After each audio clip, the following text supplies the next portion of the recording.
Bienvenidas y bienvenidos. Soy Nadia Jiménez y estoy muy contenta de acompañarles en una sesión más de la asignatura Formación Cívica y Ética de segundo grado.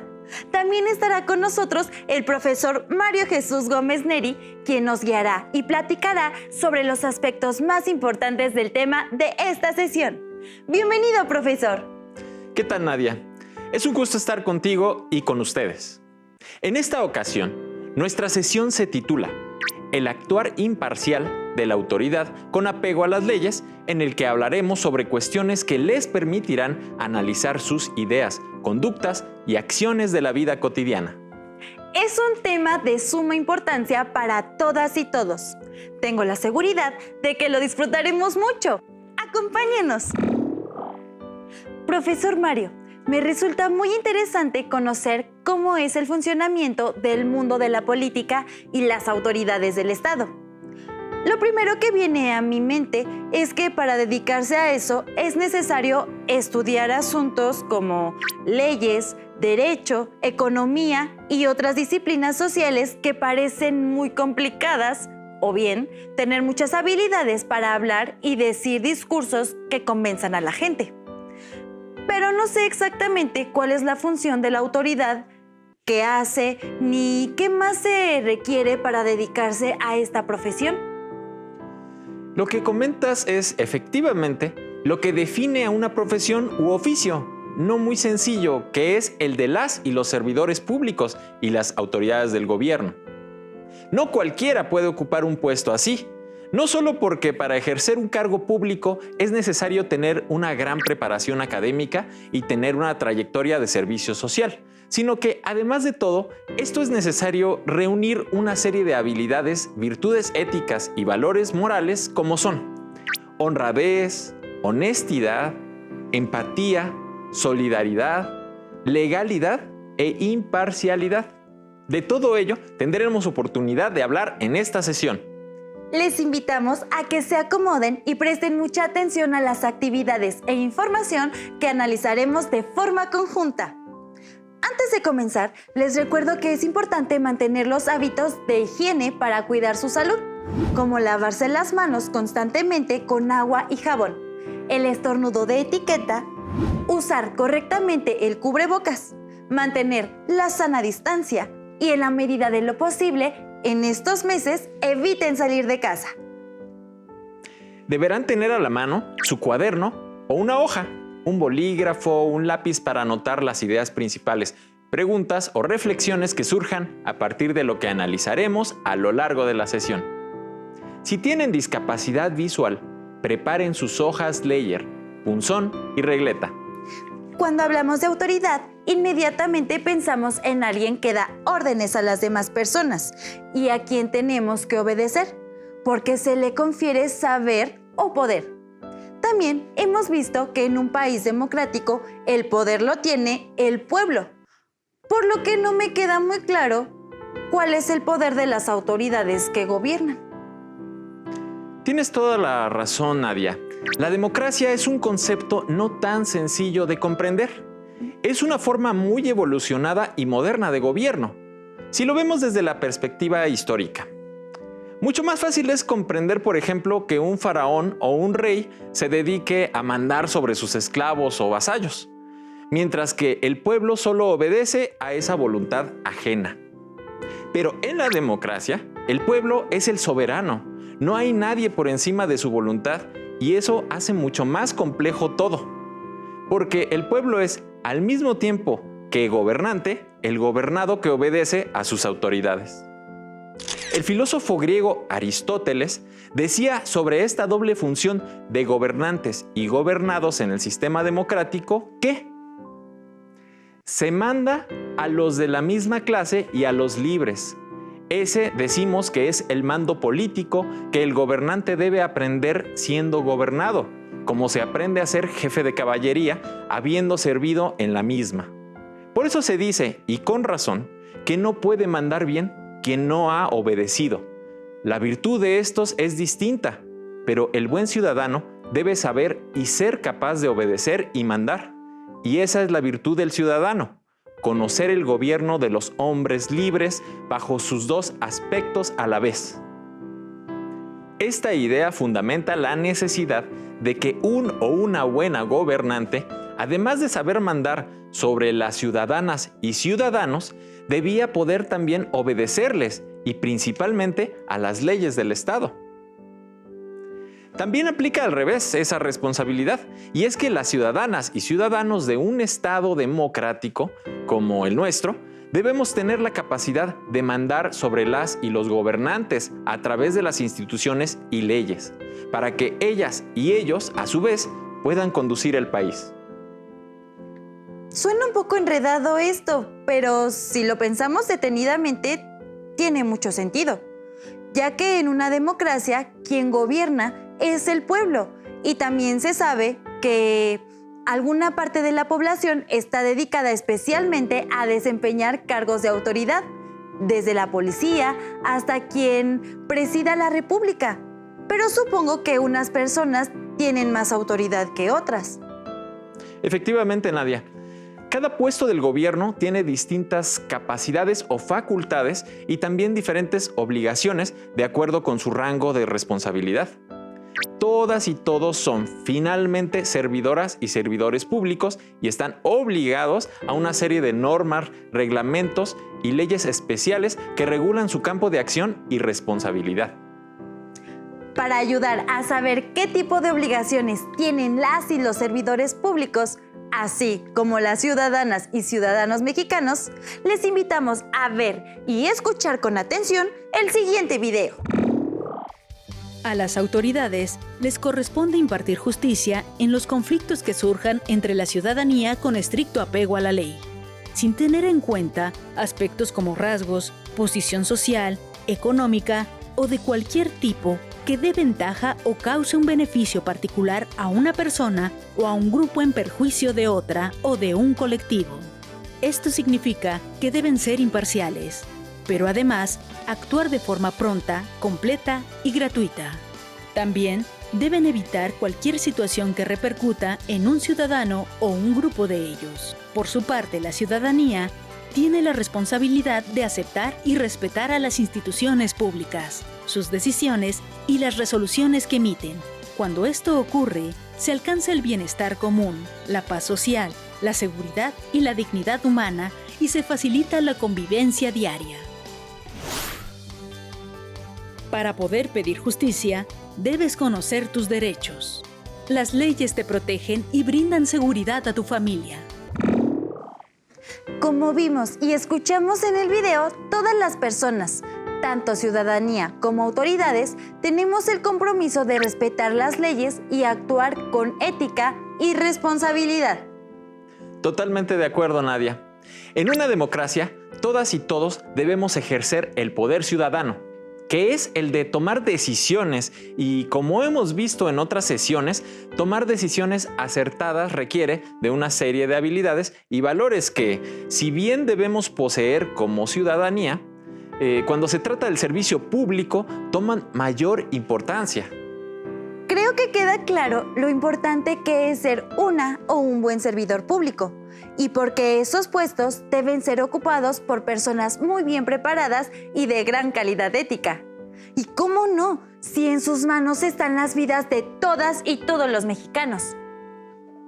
Sin duda, tienen una enorme responsabilidad en la vida de todas y todos. Recordemos que muchas de las funciones de las autoridades tienen que ver con asuntos como la salud, la seguridad, la economía, la vivienda, el trabajo, la educación, la alimentación, la comunicación, el transporte, la organización política, en fin. Los aspectos más sensibles de la vida de los pueblos están en manos de sus autoridades. Es por todo esto que es tan importante elegir bien a quienes estarán representándonos o sean nuestras autoridades. Pero no solo escoger a los mejores, sino vigilar su actuar y, ¿por qué no?, apoyarles por medio de la participación ciudadana para que puedan realizar mejor sus encargos, como lo hemos visto en casos de emergencia, en donde la ciudadanía respalda a sus autoridades y así las y los servidores públicos pueden ser más eficaces y eficientes. De acuerdo, maestro.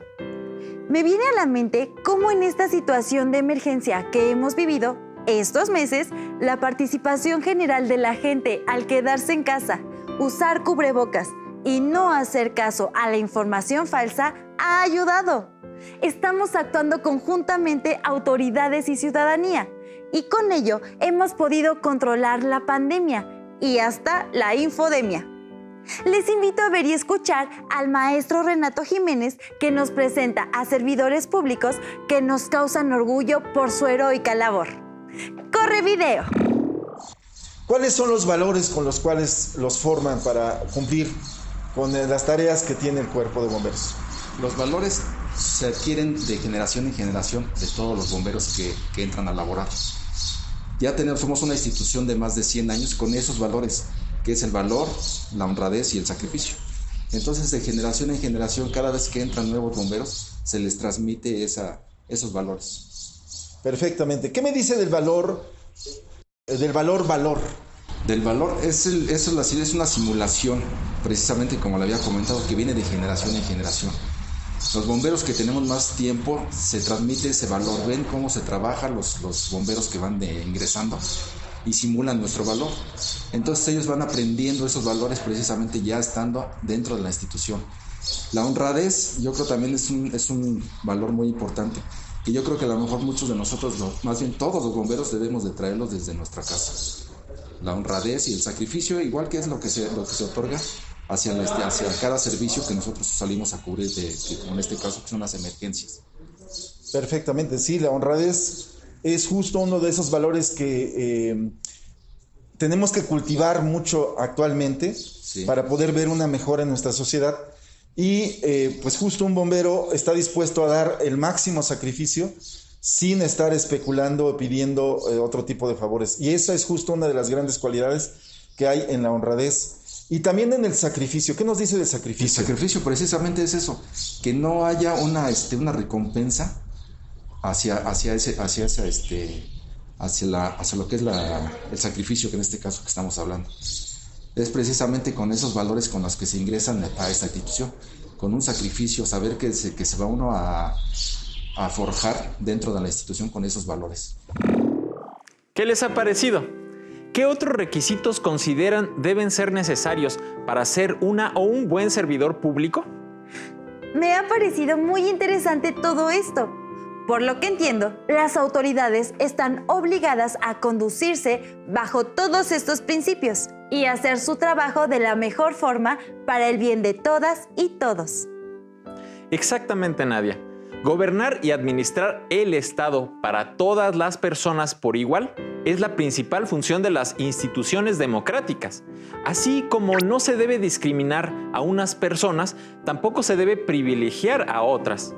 Esto se llama imparcialidad. ¡Claro! Cuando acudimos a una oficina del gobierno para hacer cualquier trámite o solicitar atención, esperamos ser tratados con respeto, dignidad e igualdad. Supongo que esto también tiene que ver con la imparcialidad. Sin duda, Nadia. Fallar en esto es especialmente grave cuando se trata, por ejemplo, de autoridades que imparten justicia, pues, como se dice, no se puede ser juez y parte. O sea, que no es posible fungir como autoridad cuando se tiene preferencia por alguna de las personas que están en conflicto. Entiendo. Para ser una servidora o un servidor público, se tiene que priorizar los intereses generales a los intereses particulares. Este es un punto muy interesante, Nadia. Cuando el interés particular de una servidora o un servidor público entra en conflicto con un interés público, se dice que hay conflicto de intereses. En este caso, lo más recomendable es que esa autoridad declare su conflicto y permita que alguien neutral e imparcial haga justicia o administre ese servicio. De lo contrario, siempre quedará la idea de que la resolución a la que llegue afecte a una u otra parte, ya sea por privilegiar lo privado o por cometer una injusticia contra alguien en el afán por compensar. De acuerdo, profesor Mario. Por lo que hemos escuchado, es todo un reto para los ciudadanos que administran el Estado poder mantener la imparcialidad. ¿Y qué opinan ustedes? ¿Cuál consideran que sea el reto más difícil de las y los servidores públicos? Veamos y escuchemos el siguiente video que nos ampliará lo que aquí hemos expuesto. ¡Corre video! ¡Extra! ¡Extra! Despiden a servidor público por cobrar cuotas para agilizar trámites. ¡Extra! ¡Extra! ¿Cuáles son los retos o desafíos que enfrentan los servidores públicos? ¿Qué nos corresponde hacer como ciudadanos para evitar prácticas de corrupción de los funcionarios públicos? La democracia en sus dos sentidos, como forma de gobierno y como forma de vida, solo puede lograrse con apego a las leyes que la misma sociedad acepta para una mejor convivencia. Así, es preciso que todos los individuos adopten una cultura de legalidad. Esto es, que actúen conforme a las leyes, códigos éticos y profesionales, reglamentos, normatividad de las instituciones y, en general, una cultura cívica. La cultura de la legalidad es un reto al que nos enfrentamos como sociedad. Los servidores públicos deben actuar conforme a los códigos éticos existentes de acuerdo con el cargo, la labor o la comisión que desempeñan. Profesor Mario, en un principio parece una labor muy complicada la de desempeñar un cargo en el gobierno. Pero, reflexionando un poco más, también es algo que debe dar mucha satisfacción, pues siendo fiel a los principios democráticos y obedeciendo las leyes, se puede ayudar a muchas personas para que disfruten plenamente de sus derechos y tengan una mejor calidad de vida. Así es, Nadia. Estoy de acuerdo contigo. Cuando una servidora o un servidor público se comporta de forma imparcial y ética, su trabajo tiene un impacto positivo en la vida de las personas y engrandece al país.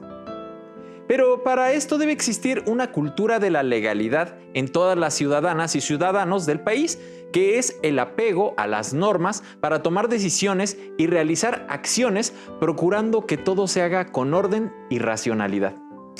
Entonces, la cultura de la legalidad es para todas y todos, no solo para las y los servidores públicos y autoridades o jueces. Esto quiere decir que incluso desde la escuela nosotros debemos practicarla, haciendo caso a las normas de nuestro reglamento del salón o en nuestra familia, respetando los tiempos y espacios de todas y todos, así como en la calle, respetando las señales de tránsito y las normas de cortesía y amabilidad que nuestra sociedad ha establecido, como ceder el paso o cruzar con precaución. No podrías haberlo dicho mejor, Nadia. Es imprescindible seguir estos principios de forma cotidiana. Recordemos que la escuela es el paso intermedio entre la casa y el espacio público y que la cultura de la legalidad comienza en el hogar y continúa en las calles. Para apoyar lo que decimos, observen y escuchen con atención el siguiente video. La legalidad va más allá de la relación que guardamos con los poderes públicos. Abarca también las relaciones que establecemos como individuos en una sociedad, así como las normas que acordamos seguir y respetar para regular la convivencia. Estas normas tienen como finalidad regular, orientar, limitar y encauzar las acciones dentro de un colectivo. Sin la cultura de la legalidad, la convivencia sería muy complicada y terminaría imponiéndose la ley del más fuerte. Para que esto no ocurra, los integrantes de un colectivo, por ejemplo nuestra sociedad, se comprometen a no usar la fuerza individual ni grupal, aceptar las reglas que hay para resolver pacíficamente conflictos que puedan surgir, acatar la existencia de un poder superior con facultades para garantizar que las normas se respeten. La cultura de la legalidad es importante porque indica en qué medida los ciudadanos conocen sus derechos, las normas y otros reglamentos, ingrediente necesario para que los puedan respetar y cumplir. También hay personas que, aunque conocen la norma, la ley o el reglamento, de forma intencionada deciden violarlos para sacar ventaja por encima de quienes los respetan. Creo que ya me ha quedado claro lo que significa la cultura de la legalidad. Sin embargo, también me ha hecho abrir los ojos ante actos que van en contra de ella, como cuando algunas y algunos servidores públicos no cumplen con sus funciones, no son imparciales o no respetan las leyes. En verdad que me hace sentir muy mal cuando escucho una noticia así. Siento impotencia ante esas injusticias. Comparto contigo el sentimiento de injusticia que refieres. Es necesario reconocer que existen acciones negativas entre algunas servidoras y servidores públicos que no cumplen con estos requisitos que mencionamos. Como malas prácticas e incluso delitos, debemos identificar corrupción, traicionar los principios éticos, legales y democráticos para sacar provecho individual o para un grupo. Impunidad, no aplicar el castigo que corresponde a quien ha cometido una falta. Pago de dádiva, dar dinero para obtener un privilegio. Influyentismo, sacar ventaja por tener una relación personal con alguna autoridad. Mala interpretación de la ley, buscar errores o vacíos legales para beneficiar o afectar a alguien. Partidismo, buscar beneficiar a un partido político, comúnmente para fines electorales. Discriminación, cuando existe un sesgo policial y judicial contra alguien por su color de piel u otra característica física, social o psicológica. Está muy claro que como ciudadanía tenemos que estar muy atentos al actuar de nuestras y nuestros gobernantes, autoridades y en general de todas y todos los servidores públicos y también privados que participan en asuntos públicos para que cumplan con todos los principios éticos que se requieren. Es una tarea de todas y todos. Volviendo a la parte positiva de nuestro tema, les invito a ver el siguiente video que nos explica cómo podemos contribuir a construir una cultura de la legalidad en las y los servidores públicos para que actúen con imparcialidad, legalidad, ética y apego a los derechos humanos. Pongamos atención. Los códigos de ética son normativas donde se establecen los principios que rigen el comportamiento que se espera tenga un servidor público durante el desempeño de sus empleos, cargos o comisiones. Además del código de ética, algunas dependencias de la Administración Pública Federal tienen códigos de conducta que son lineamientos de comportamiento esperado para la actuación del personal durante el ejercicio de sus funciones y atribuciones que por ley tienen. Las normativas y los códigos son lineamientos que permiten asegurar la integridad en el comportamiento esperado de quienes se emplean como servidores públicos. Sin embargo, contar con ellos no es suficiente. Es necesario que las personas, de forma individual, guíen su comportamiento por principios con sustento en la dignidad de las personas. Son varios los desafíos que los servidores públicos tienen durante el ejercicio de sus funciones, pues deben desempeñarse, es decir, hacer para lo que son contratados y además hacerlo en apego a la ley, las normas y observando los códigos de ética y conducta. Estamos por terminar la sesión, así que recapitulemos. Reflexionamos sobre las virtudes necesarias en autoridades y ciudadanía en el sistema democrático. Destacamos la enorme responsabilidad que tienen las y los servidores públicos frente a todas y todos los mexicanos, de conducirse con imparcialidad y ética. Explicamos lo que significa la cultura de la legalidad y su importancia en todos los ámbitos.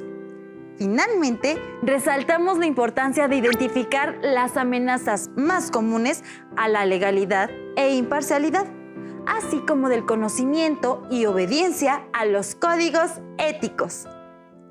Les invito a consultar su libro de texto de formación cívica y ética para saber más acerca de la cultura de la legalidad y valores democráticos. Dialoguen con sus familiares, amigas y amigos acerca de las diversas formas en las que pueden ejercer el poder ciudadano. Aún nos queda mucho por explorar y descubrir. Nos vemos próximamente. Les invito a que continúen aprendiendo y, por supuesto, a que sigan adelante en este ciclo escolar. Sigamos construyendo la democracia. Hasta la próxima.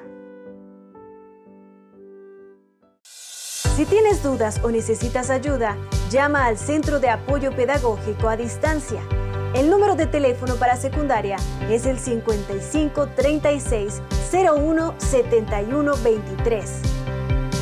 Si requieres consultar los libros de texto en versión digital, recuerda que los puedes encontrar en la página conalitec.cep.gov.mx. Y recuerda que también cuentas con el sitio aprendeencasa.cep.gov.mx, en donde podrás ver nuevamente los videos de los programas y además encontrarás actividades para fortalecer tus aprendizajes. También te invitamos a que consultes la plataforma nuevaescuelamexicana.cep.gov.mx.